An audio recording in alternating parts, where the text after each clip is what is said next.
Hello everyone, welcome back to my channel. I just wanted to show you some updates on .NET, ASP.NET Core 6 and the variations of stuff that has been changed here. Particularly with when you're doing Entity Framework Core. Right now the Entity Framework, you do not have Entity Framework Core. You you cannot just do the regular generation that it just generates the EDMX file for you anymore. Um, you have to um, you have to write some syntax to generate the entity context file for you.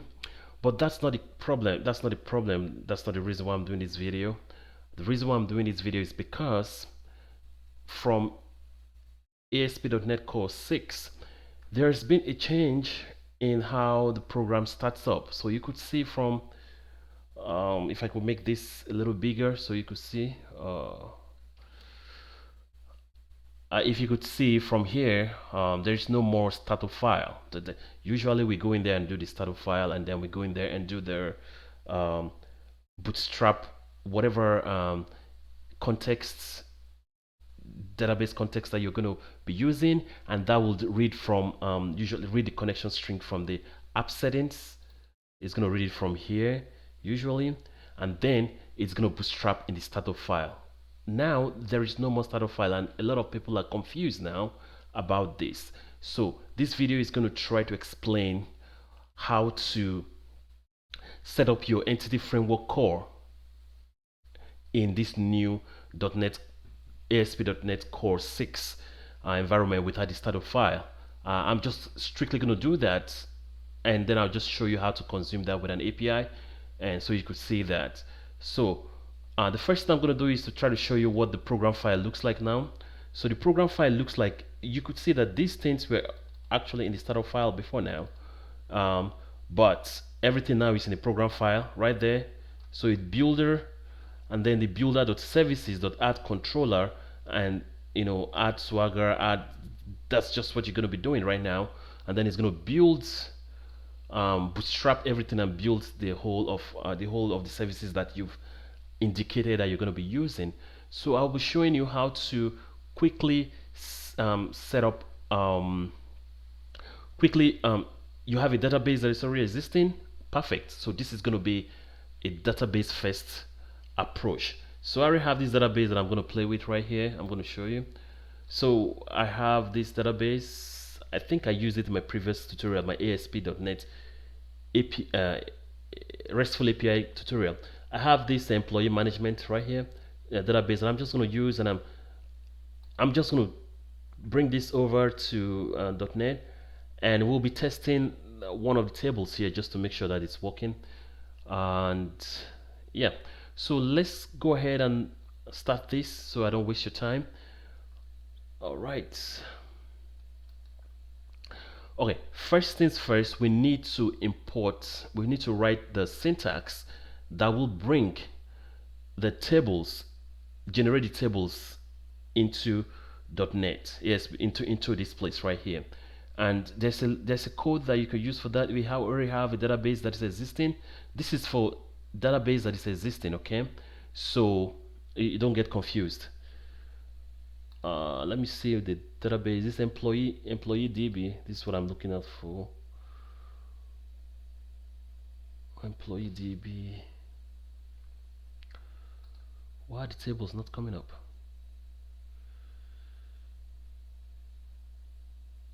Okay, so I don't know why these tables are not coming up. Okay, so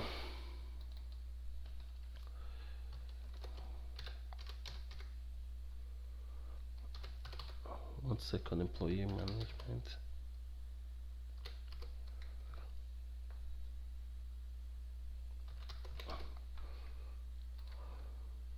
All right, so what you're gonna do is, let's come up here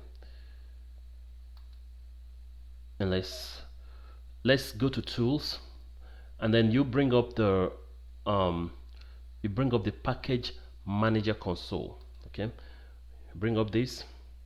This is where you're going to be running the Okay, this is on.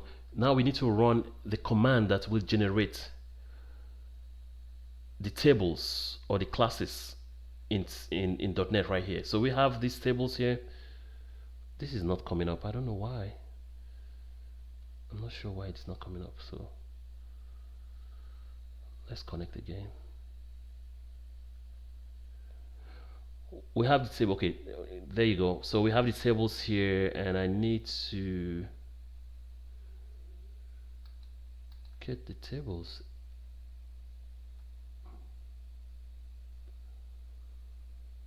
Where are my tables now?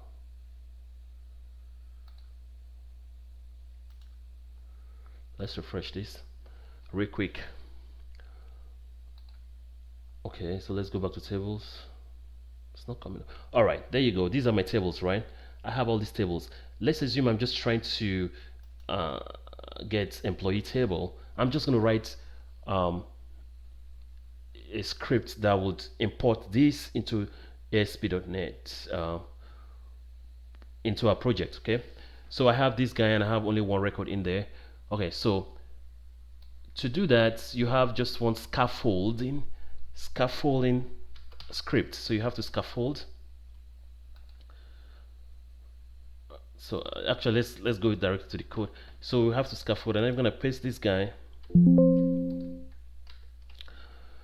So this line that I just pasted, it's actually the same one that I used in my previous tutorials. So you could see that the first command you're going to write is scaffold. Okay, I'm going to try to be very slow so you understand. And then you open quotation sign, quotes in quotes. These quotes here will have your database connection string. It's going to have your database connection, right? So you already know your database connection. In my own case, it is, look at this very carefully. If you go to the top of your database, you're going to see whatever you have here. My own is localhost / SQL Express. Okay, so you come over here to, the first thing you're going to do is write your server equals to localhost. My own is localhost. Your own could be something else. It could be just a host local. It could just be local, or it could be your computer name over here / SQL Express.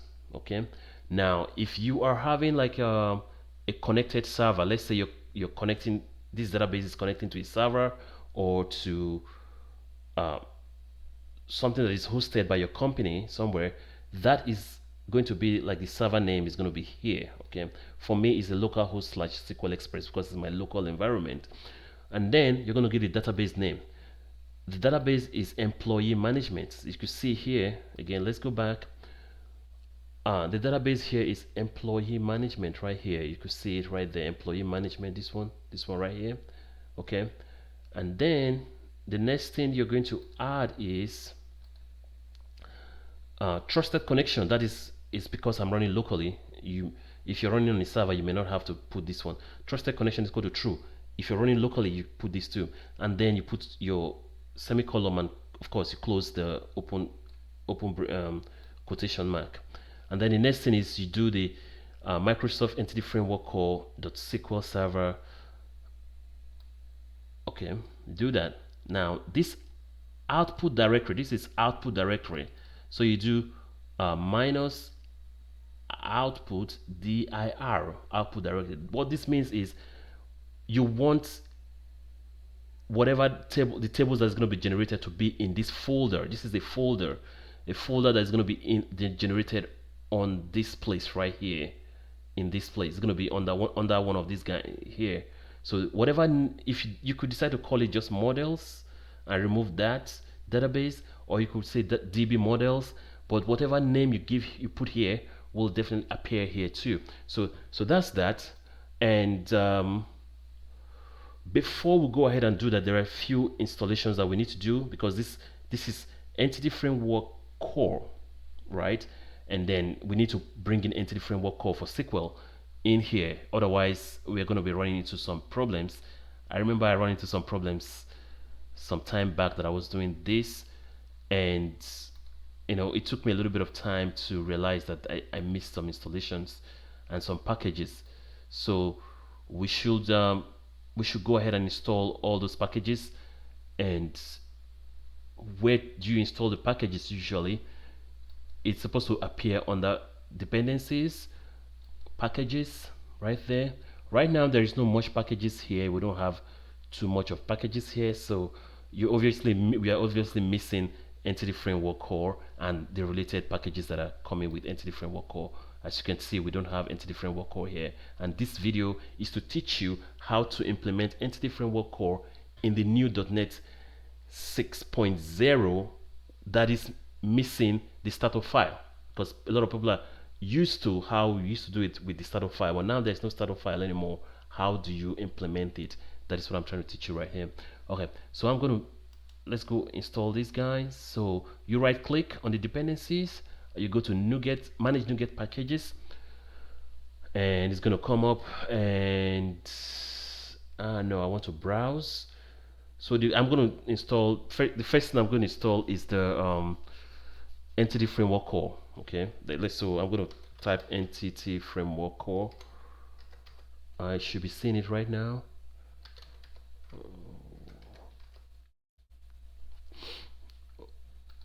Okay, so I'm looking for Entity Framework Core, just Entity Framework Core itself.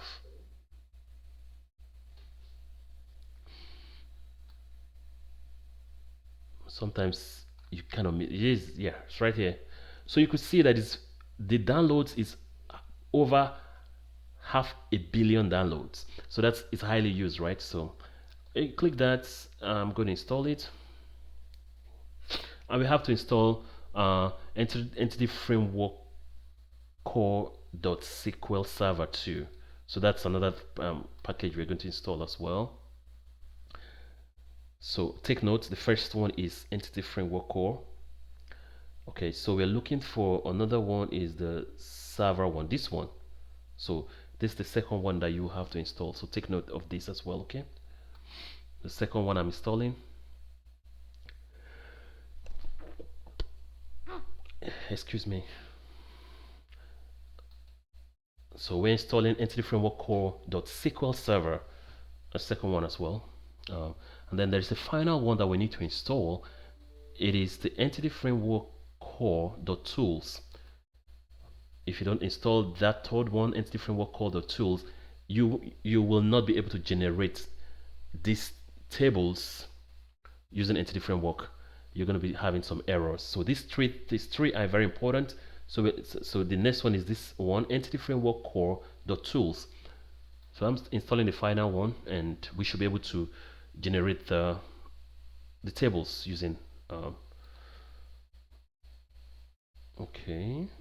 So all three of them are installed now. You can see Entity Framework Core, Entity Framework Core.SQL Server, Entity Framework Core.Tools. All three of them are installed now. So let's go back and run this command. Okay. So if everything is correct, we should be seeing a new folder here that will generate our databases. Okay. Generate our tables. I'm sorry. So let's see. Build has started.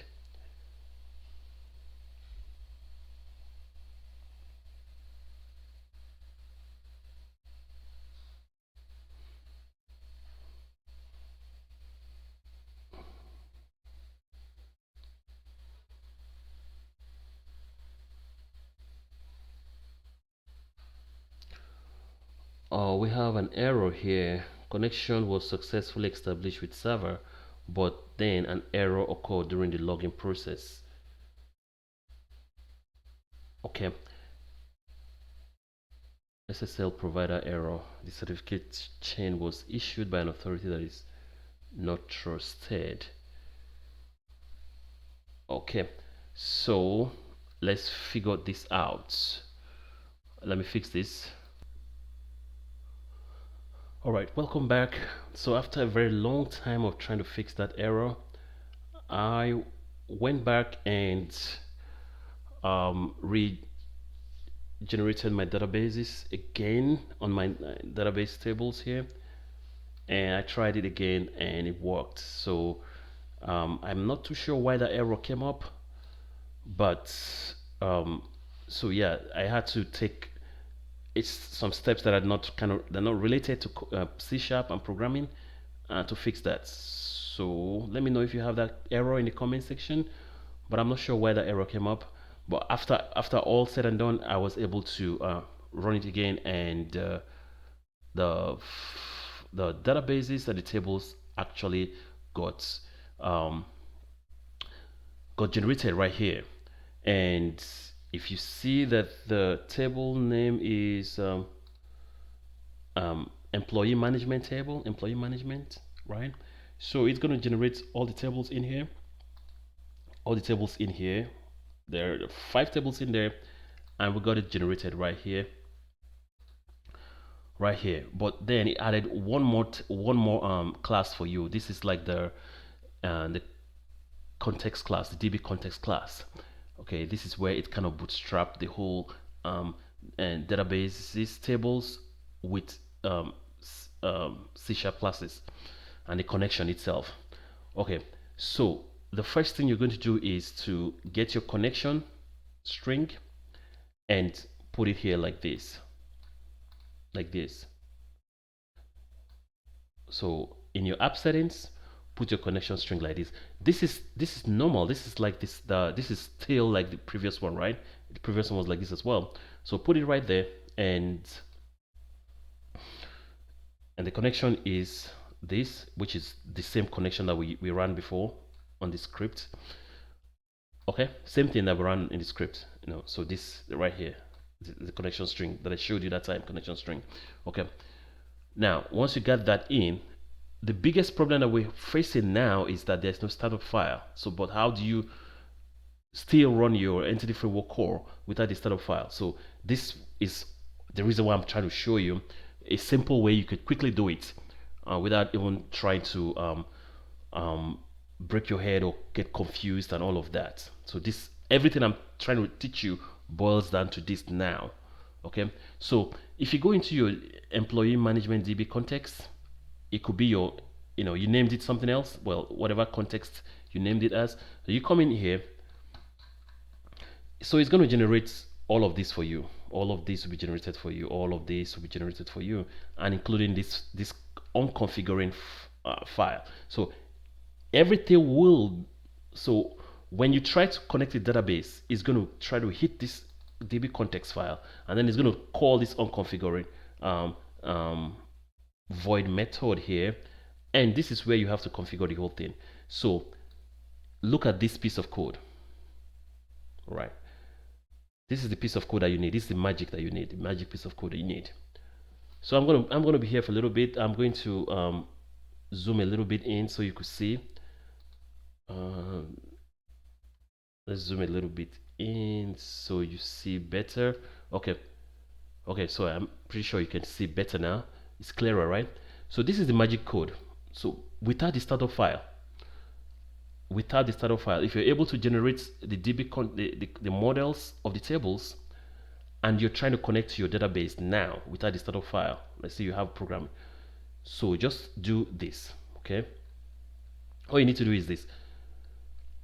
You will need to do configuration root, give an instance equal to new configuration builder.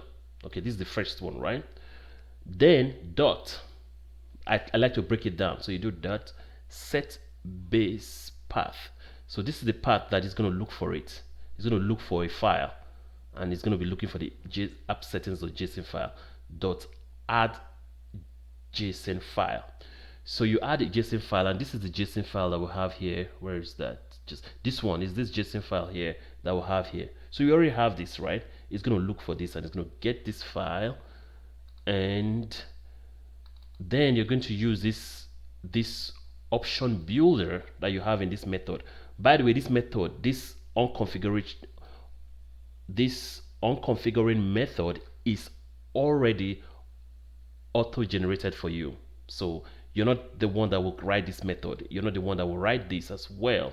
What you'll be writing is these lines of code here, right here. Okay.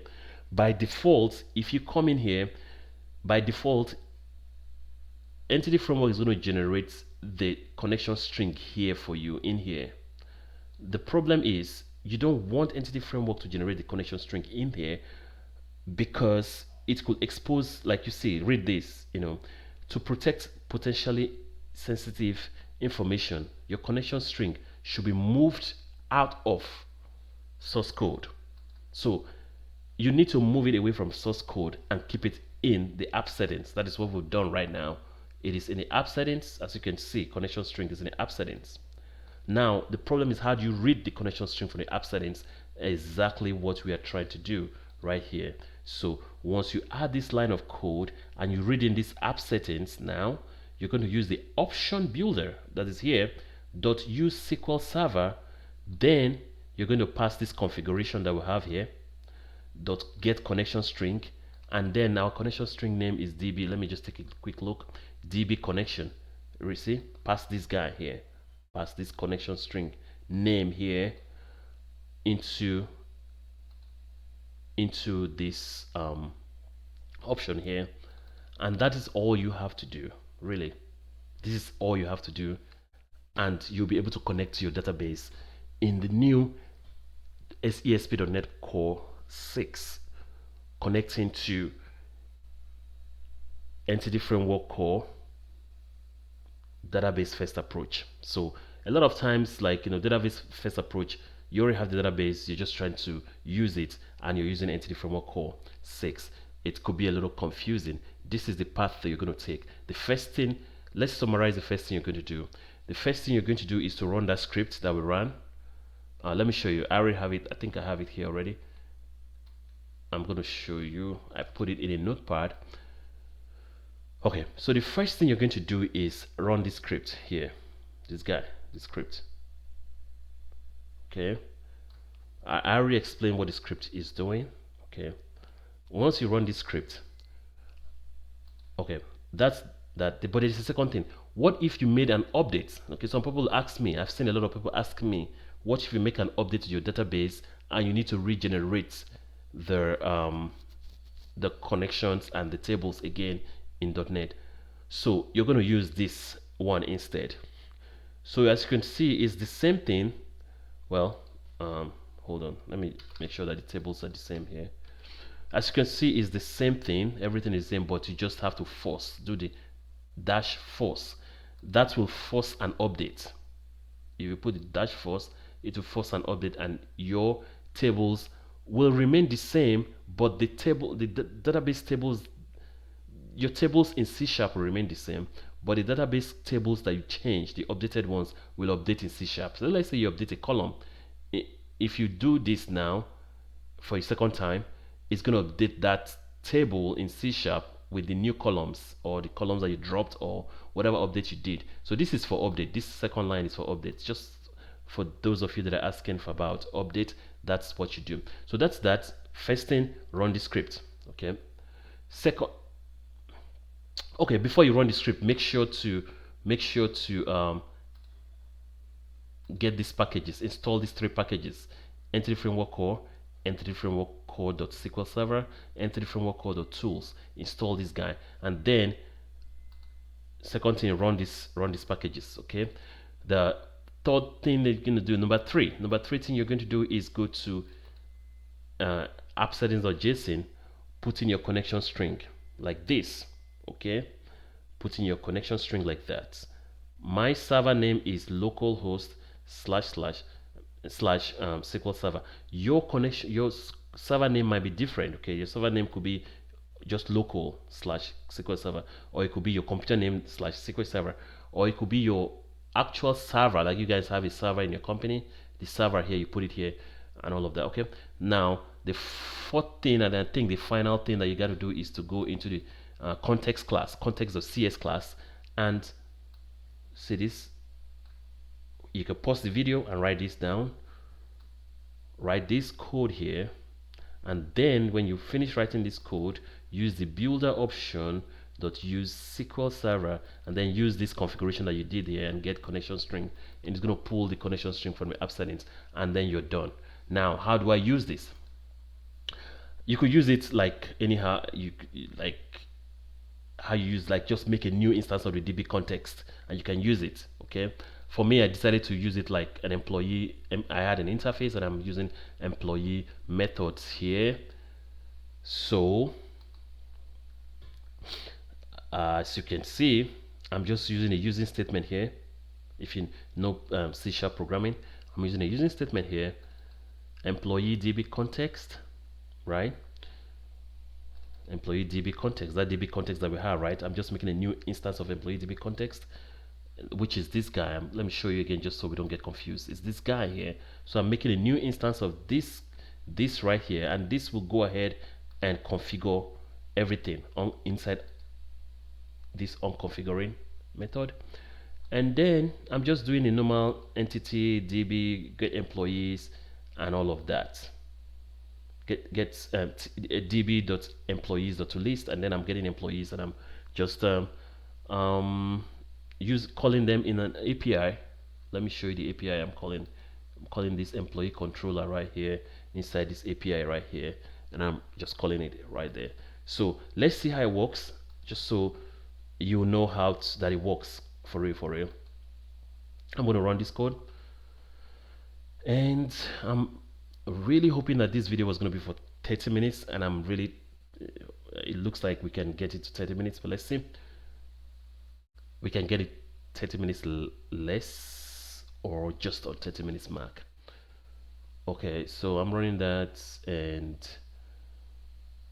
this is employee, so API/employee, right? So I'm going to do API/employee. Okay, so let's do API/employee here. Okay, this one right here. Let me make sure that is the one. API/employee, this one, right? Okay, so it comes here, and then let's step into, just make sure that we're stepping into so we can see when it's kind of getting it. So we are here now. Okay, this is where we're going to see if this is really working. So we create the DB context, and then we're getting the employees now from the database. Oh, fingers crossed it worked. Yep, it worked. So we see the employees is the same employee, Gashier, manager. This is the same employee as here. Louis Gashier is the manager. Okay, and then that's it. It worked. And I'm just gonna step out of here, and then that's it right there. We have it. Okay, so that's it. If you ever have this challenge, I was having this challenge, that's why I'm doing this video, so I can share with everybody. Please subscribe to my channel, help me get to 1,000 subscribers. And please leave a comment and like the video. I'm trying to do more videos for you guys to learn. So subscribe to my channel, please. Help me. That is the only thing I'm asking for. The help. You can help me, just click subscribe. Even if you don't come back to the channel, just subscribe for me. So I'm trying to get to 1,000 subscribers. I'm still around 500 subscribers right now, so help me out and do good for me. Thank you very much. I hope this helps you. Just remember, first thing you're gonna do is install the dependencies, these three dependencies here. Second thing is run the script, run the command, run this command, this one, the first one here. And where do you run the command? You run it, go to tools, go to NuGet package manager console. When it opens up here, you run that command right there, right after this PM here. Just put it in front and run this command. You can pause the video right here and look at this command. Make sure that this is your table. Make sure that this is your connection string. Okay, don't copy my own connection string and put in here, but you can run this command localhost. So this server here will be whatever is in here. I know I've said this, but I'd like to repeat it. Will be this. Look at mine. My own is localhost / SQL Server Express. The table name is employee management. So you come here and you put employee management. You could put whatever your table name is, okay? And then the rest of these things are just formalities and all of that. And then this will generate the folder that will generate your tables. Okay, thank you very much. You have a good day. Look out for my other videos that are coming up and subscribe. Please subscribe to my channel. I'm begging you again and again. I want to get to 1,000 subscribers. I've done a lot of videos, but people are watching and they're not subscribing. Please, please subscribe. Thank you very much. I appreciate you. God bless.